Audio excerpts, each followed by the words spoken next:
بسم الله الرحمن الرحيم. اخواني الغاليين، اول شي لا تنسون الاشتراك والاعجاب حتى مثل ما يقول ان شاء الله نفيد العالم كلها. عندك هذا السيف مال برنس، مال دايو عام برنس اوبل فيكتورا، يجي على 1800 وعلى 2000. ال 1600 يجي براغية 13. المهم هذا السيف اكثر شيء من يقوم مثلا يشخط الخلل مالته دشلي يقوم هذا بالوجه. طريقة شغله تقدر انت بالبيت تشتغله اذا ماكو يمك كهرباء، اذا ما بسيطة طبعا. اسبان 10 هذا الكيبل تفتح منه، هو 13 نت. اسبان 10 تفتح ذني برغين رئيسيات.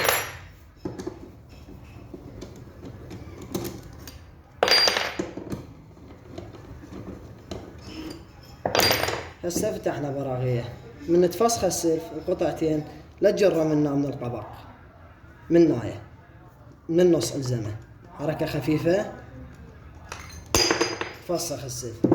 لا تجره، ليش؟ اذا جريته هسه عندنا هذا نص اخر، اذا جريته من القبق راح تجره هيك، راح تنملص القاعدة بيدك، راح يبزعك. يعني جزء انت مو كهرباء يعني بالبيت جاي تشتغل فيبزعك، لازم تفتح هذن البراغي وتقع السبرنجات ويصير الشغل عليك اكثر. المهم الدشلي 3 دشالة عندك هذني يطلع عن صغار، هذن مكانهن هنايا. تجي هذن 3 براغي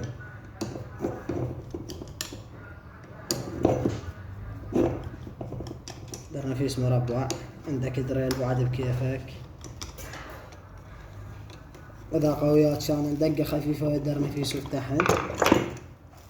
هذا طلع الاوتوماتيك، هذا الاوتوماتيك وهذا البستم ماله. عندك هنا لاستيكه، هذا الواشر عندك هنا، هذا ضروري للذبة، رطوبة ما رطوبة ما يطوب يصير لك مشكلة. هذا طلع الدشلي. هاي الماشة مالته، طبعا الماشة ما تقبل غلط، لما تجي تقعد على الاتجاه قعدة من تقلبها ما تقعد، ما تدخل مكانها. تجي هذا الدشلي، هذا بيرنج وبيت رنج، دقة خفيفة طلع عندك الرنج بالبلايس، طلعنا الرنج. وهذا البيت ماله طلع الدشلي. هذا الدشلي تجي تجيب الدشلي مثلا الدشلي الجديد،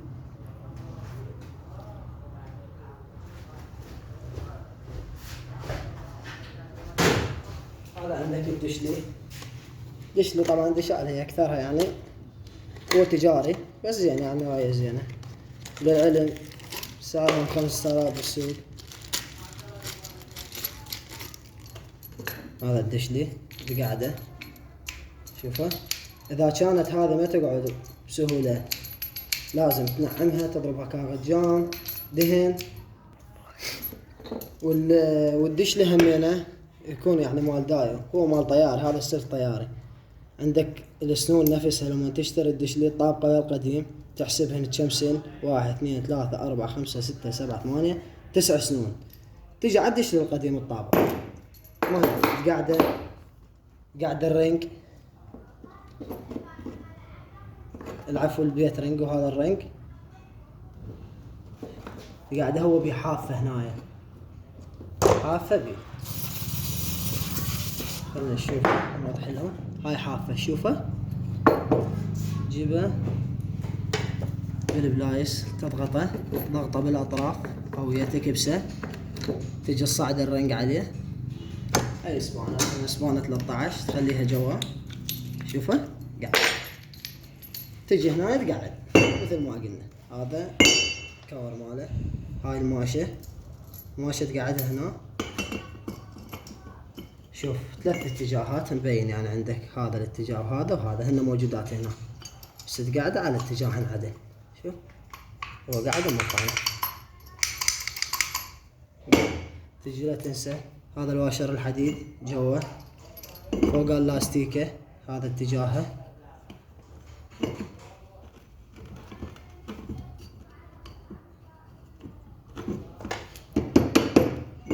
وهذا الواشر اللي نبهتك عليه، هذا لا تعوفه.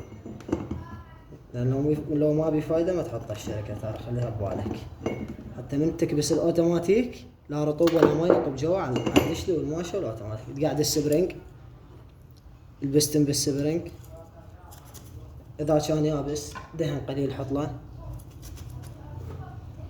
استاذي. اتجاهه ما يقبل غلط، 3 براغي، وهنا عندك 3، يعني البرغيين على البرغيين والبرغي على البرغي. قعدناه.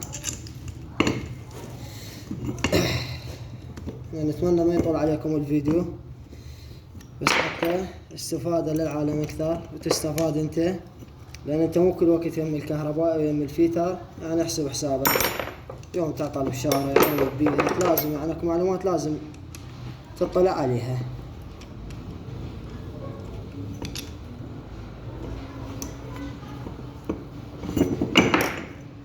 عندك ال3 دشال نبهنا عليها، 1 2 3.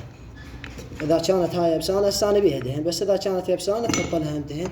هذا الواشر اتجاه بي هذا، يعني مرفوع من ناية قوس على هالاتجاه تقعده. تجيب السلف، هذا الارميشر والكويل المغناطيس ماله، قعدنا اتجاه البرغي الإذن مقابل السلف.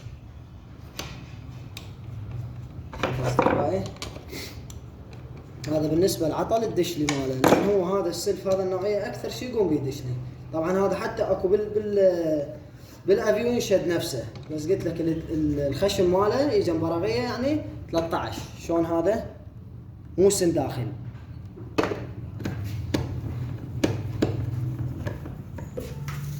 هذا استعد شدينا هسه براغية، جيبه على الفحص هسه اشتغل. تيجي اوتوماتيك انا اسوي اتجاه الدشلي. واسفين عن الإطالة، ولا تنسون الاشتراك والاعجاب حتى تعمل فائدة على الكل اخواني.